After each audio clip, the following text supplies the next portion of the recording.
How to study organic chemistry. ये मैंने आपको बहुत बेसिक बातें बताई हैं, ठीक है। अब हम ये जान लेते हैं कि ऑर्गेनिक केमिस्ट्री को पढ़ने का अपना तरीका क्या रहेगा, ठीक है। हम किस तरीके से आगे बढ़ेंगे, ठीक है, इसके बारे में भी आपको जानकारी होनी चाहिए, है ना। तो ऑर्गेनिक केमिस्ट्री पढ़ने के लिए सबसे पहले आपको जानना होगा आईयूपीएसी नॉमेनक्लेचर, ठीक है, ये हम पढ़ेंगे सबसे पहले। इसमें हम ऑर्गेनिक कंपाउंड के नाम जानेंगे, कैसे लिखते हैं, है ना। हम ऑर्गेनिक कंपाउंड के आईयूपीएसी नेम, कॉमन नेम, ये सब की जानकारी रखेंगे। कुछ कंपाउंड्स हम धीमे धीमे हमें याद भी हो जाएंगे, टॉलुइन किसे बोलते हैं, बेंजीन किसे बोलते हैं, है ना, एसिटिलीन क्या है, तो ये धीमे धीमे हमें याद हो जाएंगे इसमें, और आईयूपीएसी नॉमेनक्लेचर करना हम सीख लेंगे। इसके बाद हम अपने सिलसिले को आगे बढ़ाएंगे, आइसोमेरिज्म पे चलेंगे, ठीक है। आइसोमेरिज्म वाले चैप्टर में हम देखो, आइसोमेरिज्म का नाम किसने, वर्जीनियस ने दिया था ना।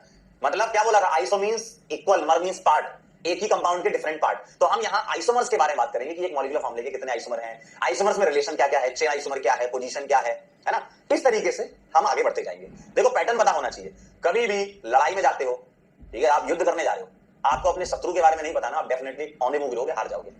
तो ऑर्गेनिक केमिस्ट्री एक तरीके से ये कि हमारी इससे लड़ाई है, हमें इसको जीतना है। कैसे जीतना है उसके बारे में पहले से स्ट्रेटजी बनानी पड़ेगी।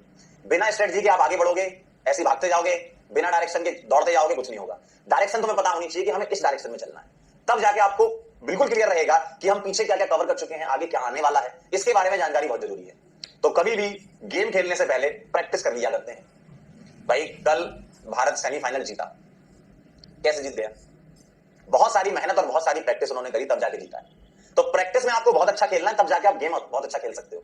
तो हमारी जो ट्रेनिंग है, जो प्रैक्टिस है, वो यही है। हमारा गेम है नीट का पेपर, और उसको तुम्हें क्वालिफाई करना है किसी भी स्थिति में, किसी भी हालत में, है ना। एक झटका पहले खा चुके हो, दोबारा झटका ना लगे, इसके लिए बहुत जरूरी है सिस्टमैटिक अप्रोच। देखो पिछली बार तुम पढ़ के झटका खा चुके हो, खाया ना झटका, अब जरा इस बार हमारे तरीके से चल लो, है ना। एक मौका हमें भी दे दो, हमारे तरीके से चल लो, हम किस तरीके से आगे बढ़ने वाले हैं। और इस बात की पूरी गारंटी यहां से मैं दे रहा हूं कि पेपर जब देने बैठोगे, एक एक सवाल आपको दिखेगा, देखा हुआ सवाल मिलेगा, कॉन्सेप्ट मैच कर रहा होगा, कॉन्सेप्ट मैच कर रहा होगा कि चलो ये वाला कॉन्सेप्ट हम पढ़ के आए। तो आईयूपीएसी के बाद हम आइसोमेरिज्म पढ़ेंगे, इसमें हम स्ट्रक्चरल, ज्योमेट्रिकल, ऑप्टिकल सारी चीजें पढ़ रहे होंगे। फिर हम जीओसी पढ़ेंगे। जीओसी ऑर्गेनिक केमिस्ट्री की जान है। नाम तो बड़ा आसान है लेकिन ये जान है, क्या बात है, तो लाइन हो गई नाम तो बड़ा आसान है लेकिन ये जान है, जर्नल ऑर्गेनिक केमिस्ट्री। ये इसमें बहुत सारी चीजें छुपी हुई हैं। मैं आपको इसकी भी कहानी बताऊंगा, जीओसी वाली कहानी, केकुले की कहानी बताऊंगा मैं आपको, है ना। तो इन सब के बारे में हम पढ़ेंगे, जीओसी के बारे में पढ़ेंगे, जिसमें हम इलेक्ट्रॉनिक इफेक्ट के बारे में पढ़ रहे होंगे, एसिडिक बेसिस स्ट्रेंथ पढ़ रहे होंगे। और अगर ये तीन चीजें कर ली, ये आपकी, ये समझ लीजिए बेसिक है। इतना अगर आपने कर लिया तो आपने एक नींव रख दी। आप बहुत बड़ी इमारत बनाने जा रहे हो अपनी, आपने नींव बहुत स्ट्रॉन्ग कर ली, तो इमारत आपकी बुलंद बनेगी बहुत, ठीक है। और इमारत जब बनना चालू होगी तो हाइड्रोकार्बन से हम अपनी इमारत बनाएंगे। नींव आपने रख दी भैया, पत्थर रख दिया आपने पहले, अब हाइड्रोकार्बन की पहली मंजिल की इमारत है ये, मतलब पहली मंजिल बन गई उस इमारत की। फिर हम चलेंगे हेलो एल्केन्स, हेलो एरीन्स पर, haloalkanes and haloarenes. फिर हम चलेंगे एल्कोहल, ईथर, फिनॉल।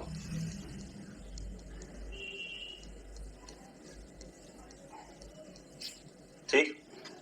फिर हम चलेंगे carbonyl compounds, carbonyl compounds and carboxylic acid.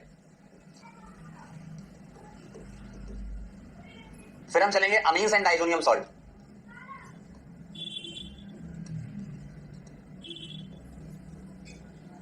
ठीक। फिर हम चलेंगे बायोमोलिक्यूल्स, और यहीं पे हमारा ऑर्गेनिक केमिस्ट्री हो जाएगी अंत। क्योंकि polymers chemistry in everyday life ये हट गया है ना, एनवायरमेंटल केमिस्ट्री हट गया है, तो यहां तक हम पढ़ेंगे। और क्वालिटेटिव एनालिसिस जो है, उसमें जो इनऑर्गेनिक वाला पार्ट है, वो इनऑर्गेनिक के टीचर्स पढ़ाएंगे आपको, जो सिल्वर का, लेड का, इन सब का टेस्ट। लेकिन उस क्वालिटेटिव एनालिसिस में एलिमेंट का जो डिटेक्शन है, ऑर्गेनिक केमिस्ट्री वाला, वो मैं जीओसी के आपको लास्ट लेक्चर में क्वालिटेटिव एंड क्वांटिटेटिव एनालिसिस करके पढ़ा दूंगा, ठीक है। तो आपका वो पार्ट यहां कवर हो जाएगा। तो सिलेबस का एकदम क्लियरेंस आ गया सबको, सिलेबस का एकदम क्लियरेंस आ गया, ठीक। ये थोड़ा समय लेगा हमारा आईयूपीएसी, आइसोमेरिज्म, जीओसी, लेकिन अगर ये आपने अच्छे से कर लिया, थोड़ा सा हम लेक्चर्स लेंगे, इसमें लगेंगे लेक्चर्स अच्छे खासे उसके बाद अगर ये अच्छा हो गया तो इनमें बहुत ज्यादा समय नहीं लगता। फिर ये तो रिएक्शन वाला पार्ट है ना, hydrocarbons, halo alkane, hello arenes, alcohol, ether, phenol, carbonyl compound, carboxylic acid, amines and diazonium salt और बायोमोलिक्यूल्स, ठीक है। सिलेबस एकदम क्लियर है। Qualitative and quantitative analysis GOC के लास्ट लेक्चर में होगा। टॉटोमेरिज्म के इनऑर्गेनिक भी यहीं कराऊंगा मैं, क्वालिटेटिव एंड क्वांटिटेटिव डिटेक्शन, है ना। तो इस तरीके से हम चलने स्टार्ट करेंगे, ठीक है। इस तरीके से हम चलना स्टार्ट करेंगे।